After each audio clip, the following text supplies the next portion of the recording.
pelajar dari Yayasan Pendidikan Jaya Wijaya SMP YPJ Kuala Kencana bisa datang dan berkunjung di Yayasan Pendidikan Lokon Sekolah Asrama Taruna Papua.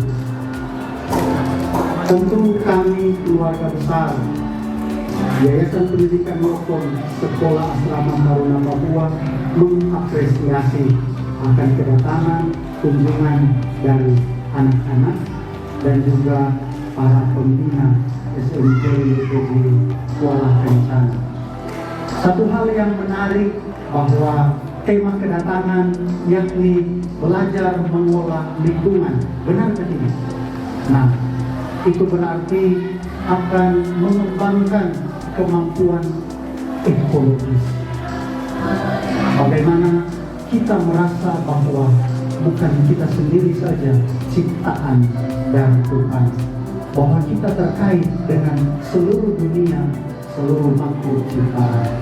Dan hari ini patut diapresiasi Bapak dan Ibu pembina yang telah mengedukasi anak untuk mulai sejak dini melihat, mengembangkan, bahkan membuat satu sustainable development, pengembangan berkelanjutan untuk anak-anak. Pengolahan lingkungan dan apa saja praktik yang anak-anak SATB sudah buat, nanti selanjutnya akan diberi kesempatan kepada teman-teman.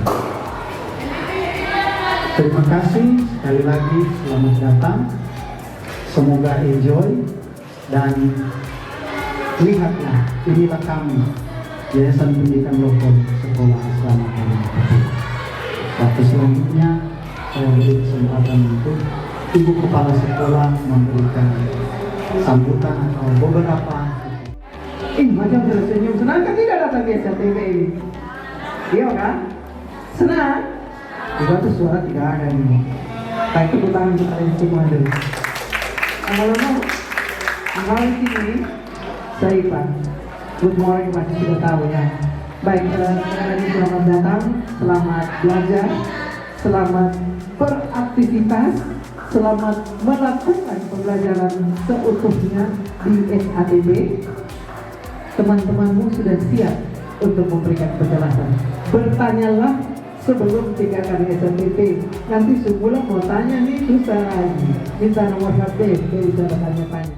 Kamu mau ini Saiba. Jangan lupa isi buku tamu, silakan perkenalan dengan teman-teman yang ada. Saya berikan Bapak. Perkenalkan, nama saya Laura. Di sini ada Samuel, Ega, dan Obama.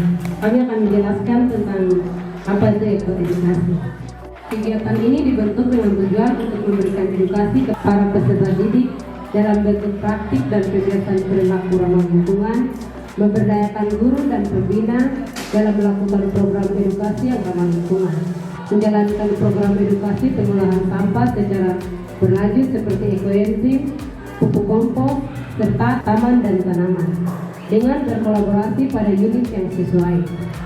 Juga untuk menjembatani program edukasi ramah lingkungan secara berkesinambungan antar unit, serta menjadi sekolah model berwawasan lingkungan dalam perilaku dan pengetahuan.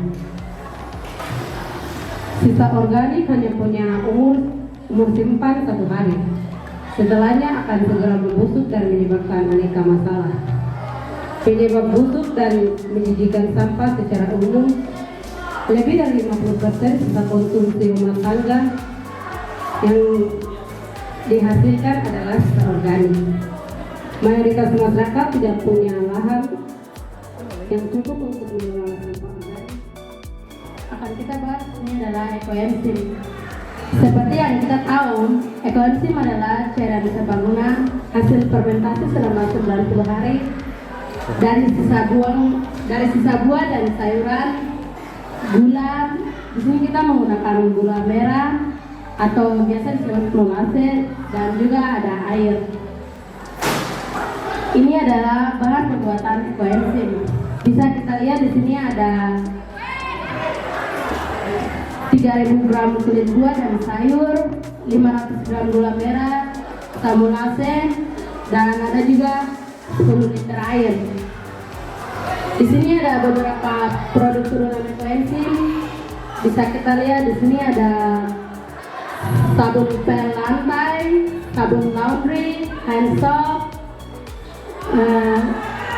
cairan ekoenzim, hand sanitizer, lilin aromaterapi, sabun aroma kopi Toraja, sabun mandi, sabun cuci tangan, dan yang terakhir ada pembersih lantai.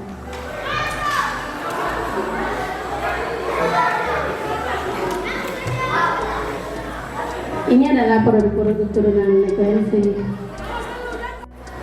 Selanjutnya yaitu pupuk kompos.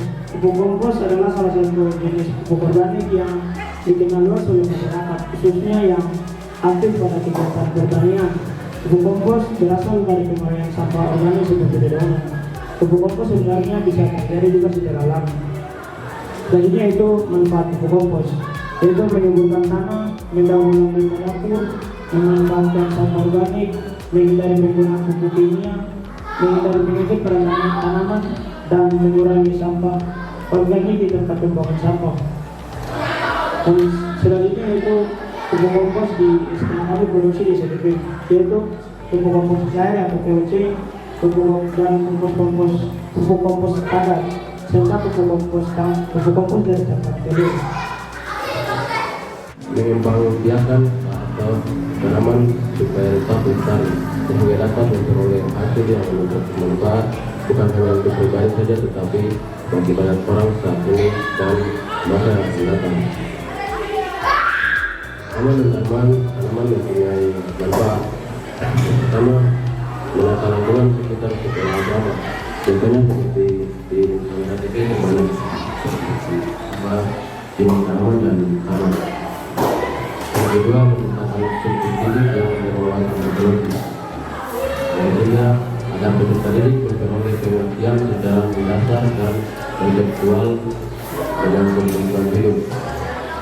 Yang keempat, agar peserta didik mampu menghargai setiap bentuk kehidupan di lingkungan sekitarnya. Yang kelima, sebagai sarana pembentukan dan pembangunan karakter seperti kejujuran, kerjasama, dan kecerdasan. Baik. Yang terakhir, optimalkan sumber daya dari pembebasan. Kenapa begitu? Karena di sini kami punya yang namanya EROM, kalau kita sebut EROM. Tapi kalau teman-teman pada umumnya tahu tempat makannya, tempat anak-anak untuk pergi makan. Kemudian dari situ, setelah proses panen akan dialihkan ke pupuk kompos. Pupuk kompos itu kita gunakan yang tadi ada pupuk cair, ada padat, dan lain sebagainya. Untuk membantu kami menyuburkan tanaman-tanaman kami yang ada di sini untuk diketahui bersama bahwa taman-taman yang ada ini menjadi tanggung jawab setiap kelas. Jadi setiap kelas mulai dari kelas 1 sampai kelas 9 masing-masing punya taman. Contohnya ini yang sekarang masih bekerja adalah kelas 4D. Jadi misalnya kalau memang mereka rasa oh ini rumputnya sudah rumahnya terlalu banyak, tanahnya sudah tidak ada, kita perlu memperbarui. Makanya mereka sudah bongkar tanaman dan lain sebagainya. Kemudian yang berikut, kita alihkan ke pupuk kompos dan taman. Kemudian kalau saya ekoenzim ada banyak sekali seperti yang tadi dilihat. Nanti kita lihat bersama, kita praktek bersama. Jangan khawatir mungkin slide-nya tadi terlalu cepat, akan Ibu bagikan supaya guru bisa share kepada kalian. Kemudian kita akan sama-sama belajar praktek ekoenzim. Sampai di belakang, kiranya kalian boleh mencatat apa itu bahannya, alatnya, dan lain sebagainya, supaya berkaitan dengan KKPD nanti ketika kalian diberi kesempatan untuk mengerjakan, boleh dikerjakan dengan baik. Seperti itu, boleh siap-siap untuk kita sama-sama menuju ke rumah produksi. Saya baru pertama kali di SATP, jadi ini sesuatu yang luar biasa. Salam kenal, saya Yasuri, kebetulan Tuhan percayakan untuk mengajar matematika di Mahasiswa di PTG. Nah, ini kunjungan kami dari BPD sebetulnya satu kesempatan bagi anak-anak untuk mengalami langsung belajar bersama dengan anak-anak di SATP. Tapi lebih penting daripada itu adalah bagaimana anak-anak ini mengalami satu pengalaman di anak-anak, kemudian itu bisa menjadi bekal lalu mencari bagian dari kesadaran lingkungan. Saya kira itu mohon izin Bapak Ibu nanti bantu anak-anak ini bisa alami langsung terkait dengan bagaimana proses ekoenzim dan proses pembuatan kompos, sehingga mereka ada satu pengalaman yang bisa dibawa dari sini. Ketika sudah dewasa mereka bisa aplikasikan dalam kehidupan sehari-hari. Saya kira itu yang bisa saya sampaikan. Terima kasih banyak sekali lagi. Selamat pagi.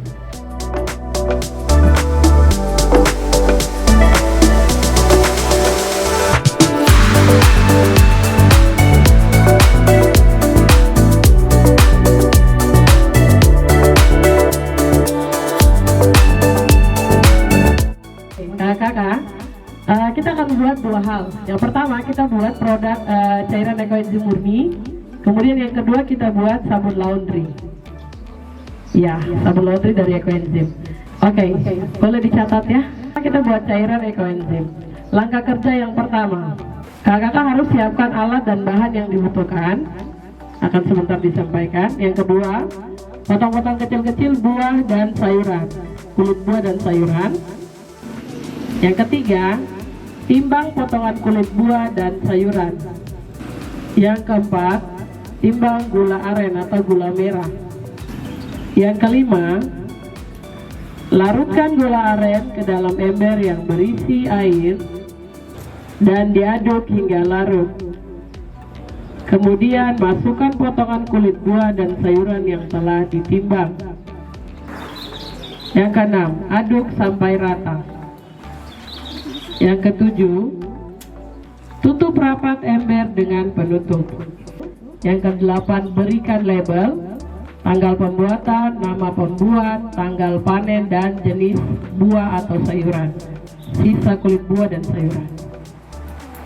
Yang terakhir kesembilan, diamkan selama 3 bulan atau 90 hari di tempat yang aman.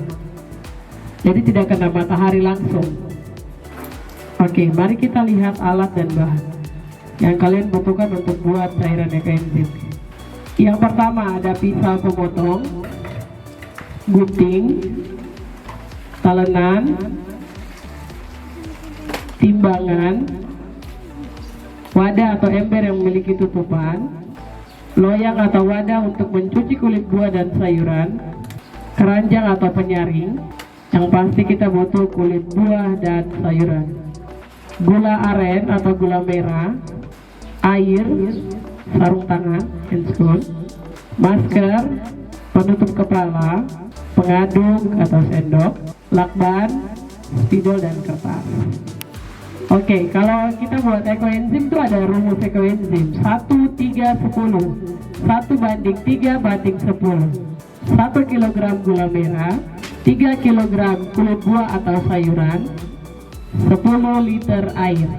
Oke, kita punya produk yang kedua yaitu sabun laundry. Kita butuh apa saja? Yang pertama pasti panci, pengaduk, kita butuh kompor, air, bubuk mes, ada parfum laundry untuk aroma, dan juga cairan ekoenzim dan garam.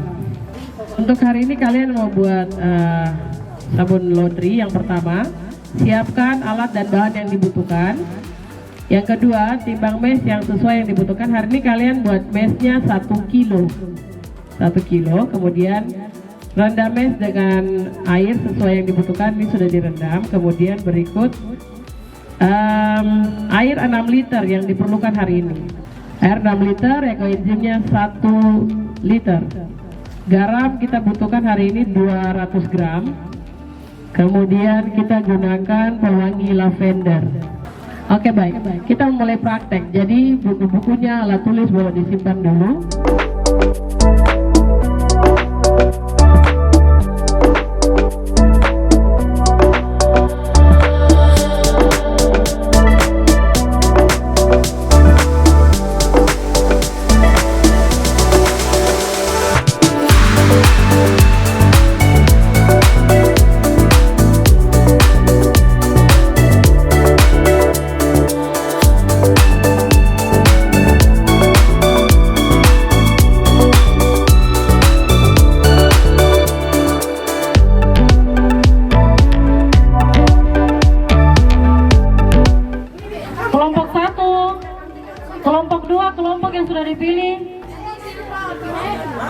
Ayo silakan masuk di dalam.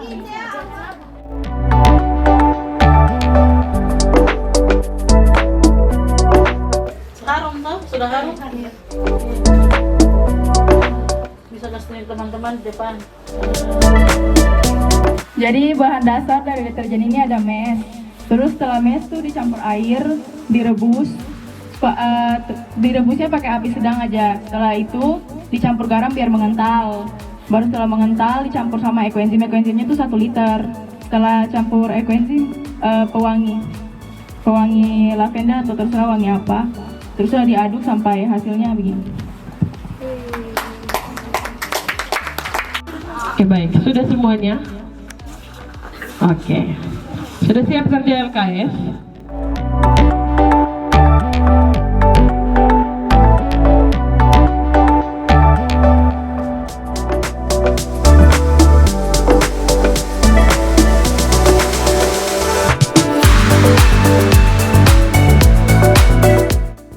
Selamat siang, nama saya Gisela Kristi Jesi. Saya sebagai Ketua OSIS di Sekolah YPJ Kuala Kencana dan saya sekarang menginjak kelas 8, yaitu 8A. Yang pertama pesan saya dalam aktivitas hari ini ya adalah semoga kedepannya kami masih bisa diundang lagi agar kami bisa mengingat dan kami bisa membuat banyak hal dengan ekoenzim tersebut. Terus kesannya aktivitas hari ini sangat seru karena kami bisa mendapat pengetahuan baru, terus kita bisa menyebarkan pengetahuan tersebut ke teman-teman kami yang belum ketahui tersebut. Mungkin yang kedua, kesan saya sekolah ini sangat ramai dan mungkin anak-anaknya juga seru. Jadi kita ajak ngomong itu enggak yang kaku gitu, jadi kita bisa membuat teman baru juga di sekolah ini. Itu aja. Terima kasih. Selamat siang, terima kasih banyak. Nama saya Elia Sui, saya guru YPJ, guru IPA. Nah, hari ini kami ke Sekolah Asrama Taruna Papua dalam rangka belajar bersama dengan teman-teman atau siswa di SATP. Anak-anak dari SMP YPJ datang ke sini dalam rangka untuk belajar terkait dengan bagaimana pengolahan lingkungan, bagaimana proses pembuatan ekoenzim. Nah, kunjungan ini rangkaian dari proyek komunitas. Nah, proyek komunitas ini adalah satu tugas yang harus diselesaikan oleh kelas 9 sesuai dengan kurikulum di YPJ Kuala Kencana. Jadi kelas 9 harus menyelesaikan, kemudian mengajak teman-teman kelas 7, kelas 8 untuk kemudian terlibat dan belajar dengan lingkungan luar terutama. Nah, kesempatan kali ini kita belajar bersama dengan Sekolah Taruna Asrama Papua. Kami di sekolah menyampaikan terima kasih banyak karena SATP bisa menerima kami, terutama adik-adik yang tadi sudah menjadi tutor bagi teman-temannya, bisa mengajarkan langsung tentang bagaimana proses yang harus dilakukan untuk membuat satu produk ekoenzim. Nah, saya kira ini pengalaman yang luar biasa bagi anak-anak. Harapannya adalah semoga kegiatan hari ini adalah awal untuk kita bisa kolaborasi. Dan harapannya tidak sampai di sini, tetapi ini kegiatan kolaborasi terus terjadi antara SMP YPJ Kuala Kencana dengan Sekolah Taruna Asrama Papua di sini. Saya kira itu yang bisa saya sampaikan. Terima kasih. Kepala UPT Ekonomi mengucapkan banyak terima kasih Bapak Ibu Guru yang telah mendampingi dan juga anak-anak. Tuhan berkati, biarlah apa yang sudah dipelajari bersama di sini boleh menjadi bekal untuk kalian bagaimana menjaga lingkungan sekitar kita untuk kehidupan berkelanjutan. Tuhan memberkati. Kami mengucapkan banyak-banyak terima kasih ya untuk Bapak Ibu Guru, anak-anak di Sekolah Taruna Papua. Ini merupakan hal yang tadi buat anak-anak kami bisa belajar langsung, bisa praktek langsung. Ya, harapannya memang kegiatan ini bisa lebih sering kita lakukan. Mungkin juga dari SATP mau berkunjung ke sekolah kami dengan senang hati. Saya Ibu Ania Kesiswaan, saya senang sekali untuk program yang hari ini. Terima kasih dan